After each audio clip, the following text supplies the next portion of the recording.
Alors je reviens du salon Naturali de Porte de Versailles. J'ai interviewé plusieurs personnes et je vais vous parler du SEL, système d'échange local.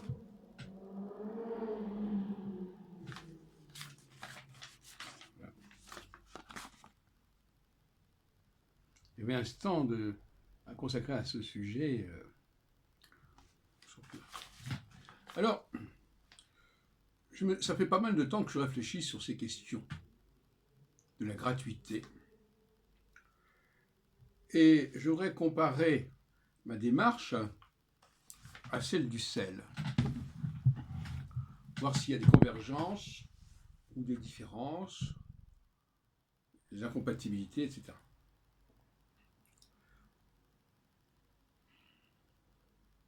Alors, le système du SEL, système d'échange local, littéralement d'après les trois lettres SEL, enfin, on fait un jeu de mots souvent sur le mot sel, sur le grain de sel même.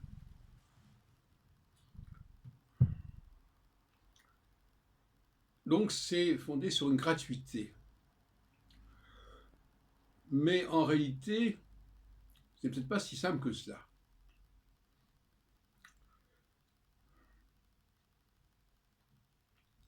Alors le côté local me paraît très intéressant, effectivement. Il est important de se solidariser localement. C'est probablement ce qui a manqué aux Gilets jaunes pendant pas mal de temps. Il n'était pas capable d'exploiter les ressources locales, les possibilités locales d'entraide, et puis ce qui existait, tout simplement, ce qui était disponible. Il faut savoir, par exemple, qu'il y a un concert à côté de chez soi, ou qu'il y a une bibliothèque à côté de chez soi, je ne sais pas, il y a des tas de choses qu'il faut savoir, et qui parfois sont gratuites. Puis il y a aussi des gens qui ont des choses à proposer, et puis ils ne savent pas comment les faire connaître.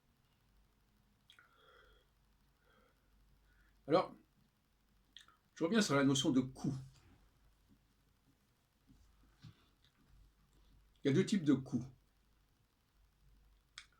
Les choses que nous faisons sans que ça nous coûte, parce que nous les faisons avec plaisir, spontanément, et les choses que nous faisons pour gagner de l'argent, par exemple. Et là, ça nous coûte. Alors, l'ambiguïté du sel, c'est qu'on ne sort pas complètement de cette dialectique. Il faut très bien imaginer quelqu'un qui fait un travail qui n'intéresse pas spécialement, mais enfin, il a été formé à ça,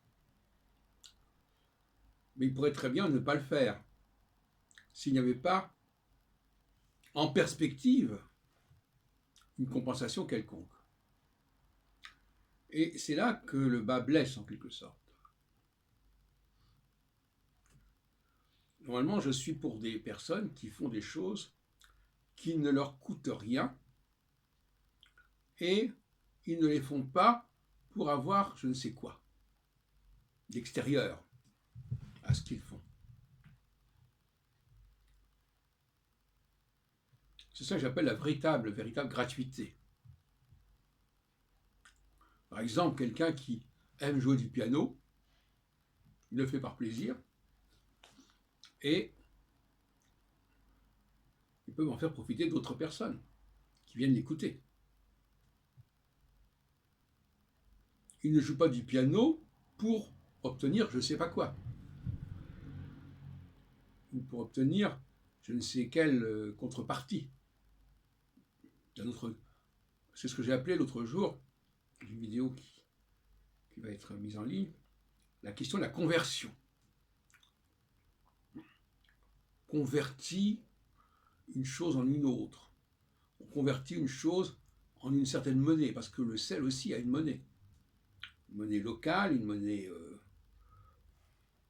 qui est intégrée au niveau informatique, si on peut dire. C'est quand même une monnaie. Telle chose vaut tant de grains de sel, par exemple. Tant de petits pois. Je sais pas, l'autre jour, on parlait de petits pois.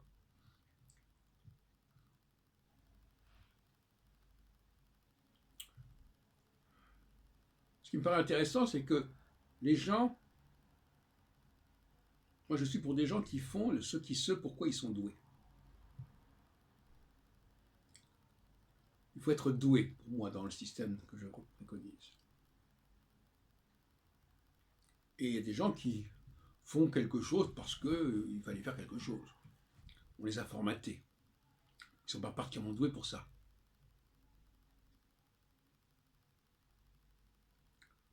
Je pense que quand on a reçu un don, un véritable don, il est bon d'en faire profiter les autres. Donc, voyez-vous, donc finalement, ma société, c'est plutôt une société de gens doués et de gens qui font les choses parce qu'ils ont besoin de les faire, un besoin intérieur. C'est comme par exemple une vache, elle a du lait, il faut la traire. Et en la trayant, on lui rend service. Elle ne fait pas du lait pour je ne sais quel but, pour quel avantage.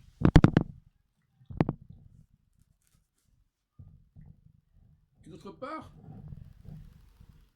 je ne crois pas beaucoup aux échanges interindividuels. Je pense que celui qui est doué, il s'offre à la communauté, à une communauté, et pas à une personne en particulier. Ça, le côté particulier me gêne beaucoup. Et je crois que c'est assez marquant dans le sel, justement. Il faut servir la communauté, mais pas par des échanges interindividuels, mais en proposant quelque chose qui peut intéresser la communauté et qui va souder quelque part la communauté. Ce qui n'est pas le cas des échanges individuels, ou pas du tout au même niveau en tout cas.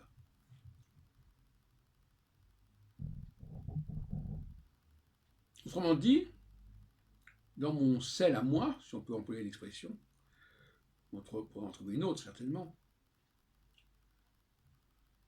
il s'agit de se demander ce qu'on peut faire pour la communauté. Et ça veut dire dans un même temps. C'est pas faire celui-ci à telle heure pour celui-là et à telle heure pour celui-là. Non. Il s'agit d'une activité de rencontre collective. Ce qui est beaucoup plus économique, de toute façon. Il vaut mieux que je joue du piano pour 30 personnes plutôt que je joue du piano chaque fois pour une personne. Le coût est quand même tout à fait évident, il n'y a pas tout le même processus. Si quelqu'un, par exemple, sait faire la cuisine, il peut la faire pour tout un groupe et pas pour telle personne en particulier. Et ça, je voudrais qu'on sorte complètement de ce... Et ça, c'est ce que le Sel n'est pas arrivé à faire. Il le fait peut-être dans certains cas, mais ce n'est pas sa philosophie centrale. Il s'agit d'offrir localement, justement, au niveau de la proximité, au niveau de la vicinité, quelque chose qui va réunir les gens. Et moi, je peux aussi avoir envie de participer à une activité proposée par X ou Y. Mais toujours collectivement. C'est-à-dire qu'il faut que je ne ressente pas que ça a été fait spécialement pour moi. Parce que là, il y a un coût, quelque part. Je me dis, cette personne-là, elle vient me voir spécialement. Ça, je trouve que ça dépasse les bornes. Par contre, comme on dit, s'il y en a pour 10, il y en a pour 20. C'est beaucoup plus intéressant de rejoindre un groupe qui existe déjà et de profiter de ce dont jouit le groupe plutôt que de demander un service personnel.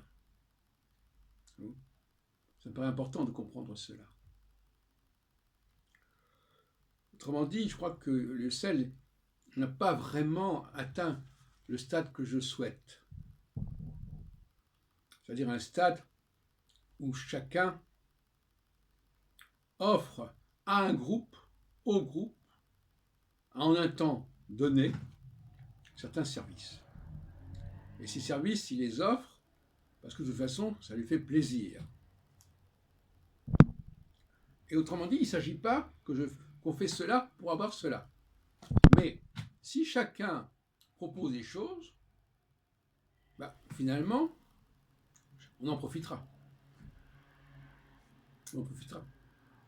Si moi je fais ceci, l'autre fait cela, mais toujours, ça n'est jamais pour moi en particulier qu'il le fait. Parce que ça devient gênant. Voilà, à tel moment, non, là ça devient beaucoup trop contraignant. Il fait quelque chose à telle heure, et vous êtes invité à participer à cette activité. Et cette activité, elle a le même coût pour moi, ou pour celui qui propose, qu'il y ait 20, 30, 50 personnes.